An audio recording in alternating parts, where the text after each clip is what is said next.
Holodno. Nos nežliti stolešća koleno.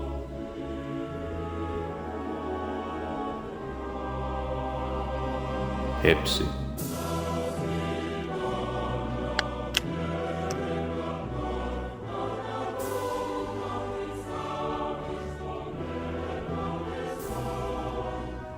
Udivitelnia počему oni nazivают это колени новой.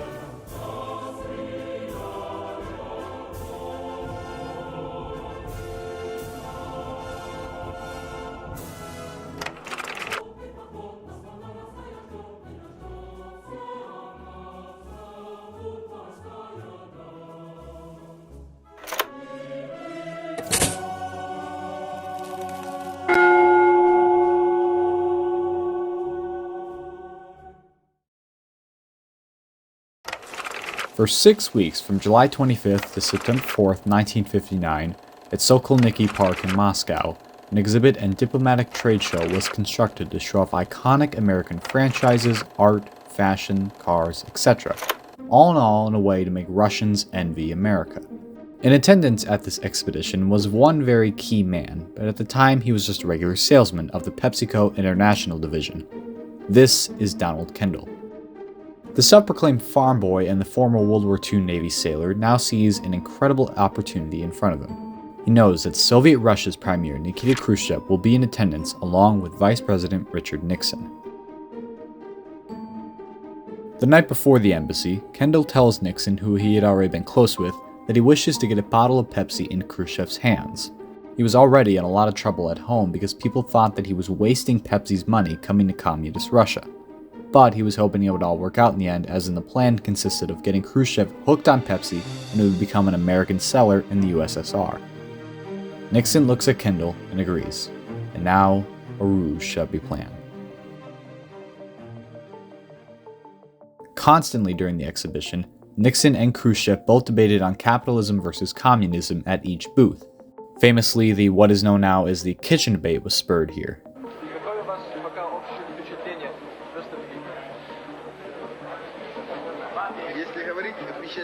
Сейчас видно, что строители не успели закончить строительные свои дела, и экспонаты еще, так сказать, не находятся. Вот возможности Америка, сколько она существует лет уже? 300? 300 лет? 150 лет независимости. Вот мы тогда скажем, что Америка 150... Eventually, Nixon follows the plan and steers Khrushchev towards the Pepsi booth, where on display are two kinds of Pepsi, one created with American water and the others with Soviet.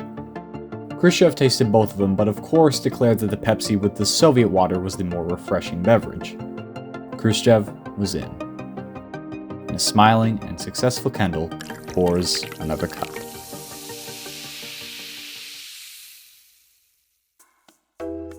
In 1963, thanks to this marketing scheme by Kendall, he rose all the way to the position of Pepsi-Cola's president and chief executive. His new goal? Make Pepsi the Soviets' favorite drink. Just to one-up Coca-Cola while they're at it. Another small footnote to add about Kendall and Nixon's relationship. Kendall once suggested to Nixon that to aid in memoirs, he should do what President Lyndon B. Johnson did. He set up an audio taping in the Oval Office to help in organizing memoirs.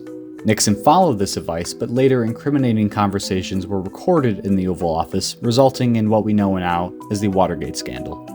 Well, I'm not a crook. I've earned everything I've got. A problem arose through this US-USSR Pepsi deal. The Russian currency ruble is utterly useless outside of the Eastern Bloc borders. Eventually, that problem was solved with one word: bartering. In 1972, Kendall and many Soviet officials announced their first deal. They were to exchange Pepsi-Cola shipments for Russian Stolokhnaya vodka shipments. Later in 1975 in Geneva, Soviet Foreign Minister Andrei Gromyko wondered why the Soviets had accepted Pepsi but not the alternative Coca-Cola. Then the Soviet ambassador Anatoly Dobrynin stepped in and simply said, "The chairman is more energetic." 5 seconds left in the game. Do you believe in miracles? Yes! Unbelievable! It's the 1980s. The Cold War is at its height. The Russians are drinking billions of Pepsi servings a year. and Stolichnaya vodka sales were just as good as in the States. But behind the scenes, geopolitics came into play. This invasion is an extremely serious threat to peace because of a threat of further Soviet expansion into neighboring countries in Southwest Asia, and also because such an aggressive military policy is unsettling to other peoples throughout the world.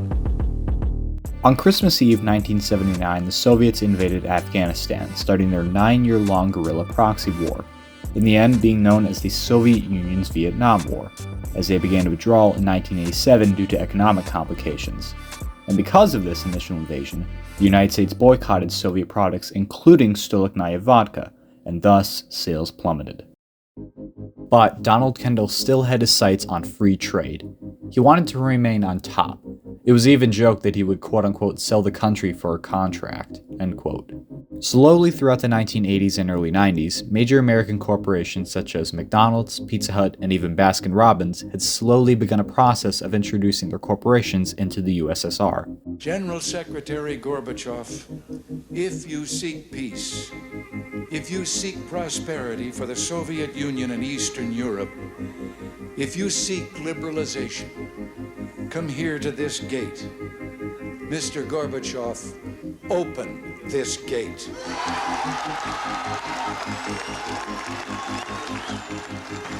Mr. Gorbachev, tear down this wall.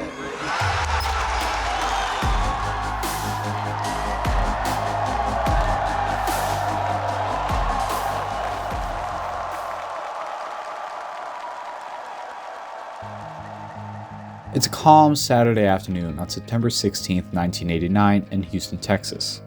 2 months after the Berlin Wall collapsed and 5 years before a certain Soviet leader was nearly naked in front of the White House trying to hail a taxi for pizza.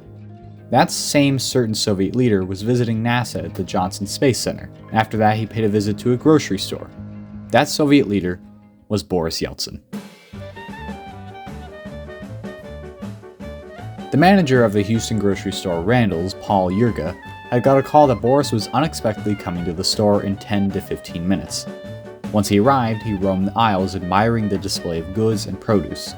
He was so amazed by this ordeal that he asked if running this kind of establishment needs a special education. Boris thought that this was all staged. He couldn't even believe that stores like these were at nearly every corner in America. He was so amazed because Soviet markets at the time looked like this.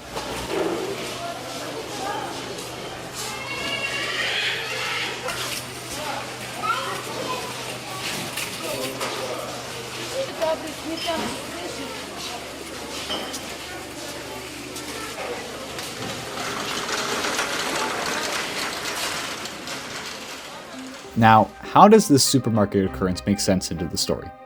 Well, this incident absolutely shattered Boris's view on communism.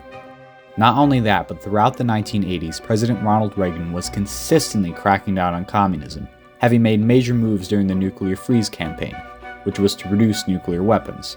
But while the USSR was assessing their country's dismantling, they offered one more trade deal that shot Pepsi back into the ring. The Soviets were to offer 17 diesel-powered submarines, 1 frigate, 1 cruiser, and 1 destroyer. These warships were obsolete and decommissioned, so they were sent to PepsiCo, who would then send them to the scrapyard, and there the money that they would be made back would pay for all the Pepsi the Soviets had bartered. The US government, who had become a bit concerned as a corporation and at that fact a drink corporation, had a considerable amount of Navy vessels some countries didn't even obtain. But Donald Kendall simply stated to the US National Security Advisor Brent Scowcroft that he had reduced a significant amount of the Soviets' naval power. He even joked at the end of it saying, "We're dismantling the Soviet Union faster than you are," and of course having a good laugh after it. But what was considerable about this trade was that for a short moment when Pepsi had the warships, they claimed the title of the 6th largest navy in the world.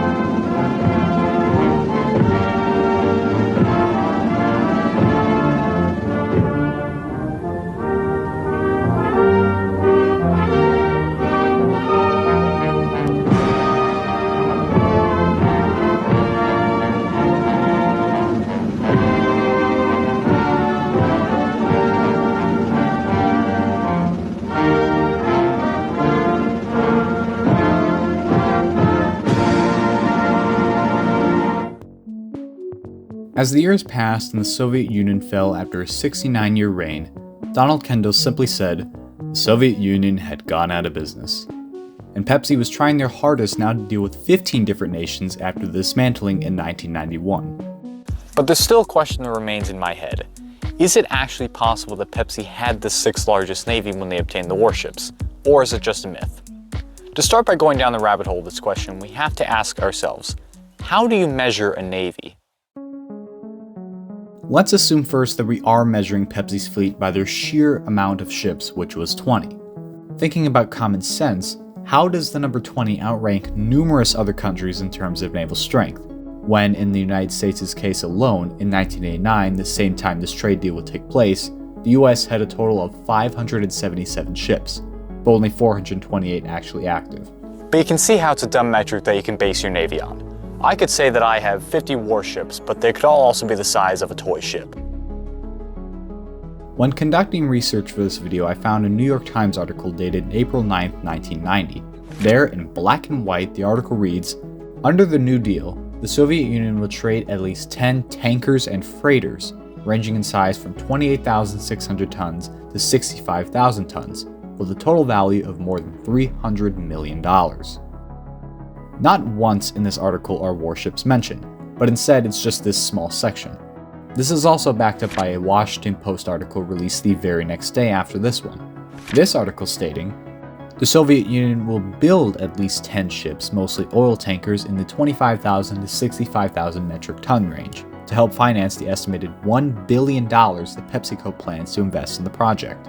The ships would then be sold or leased by PepsiCo, working together with a Norwegian partner on the international market." Now here's the key thing to remember. The collapsing of the Soviet Union occurred in 1991, a whole year after these articles were published. So how is it possible that a crumbling USSR is supposed to build at least 10 ships for Pepsi in under a year? Short answer, they didn't. Pepsi not only didn't get a single warship, but they also didn't get a single ship alone. But I'll tell you what they did get with their time in the Eastern Bloc. A lot of money. And even to this day, Russia is the third biggest market for Pepsi outside of the US, at least up until their suspension on September 20th, 2022 due to the Russo-Ukrainian War. But in 2004, because of his tremendous efforts bringing Pepsi to Russia, Donald Kendall was awarded with the Order of Friendship by President Vladimir Putin. In Kendall's time as PepsiCo CEO, he created it into a powerhouse promoting large international trade.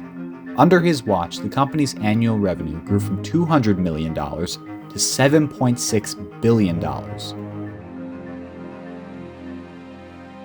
It wasn't until the night of September 19, 2020, surrounded by his family in his home, that Donald Kendall, at the age of 99, passed away due to natural causes. You know, after a story like that, I need a drink. Huh, how convenient.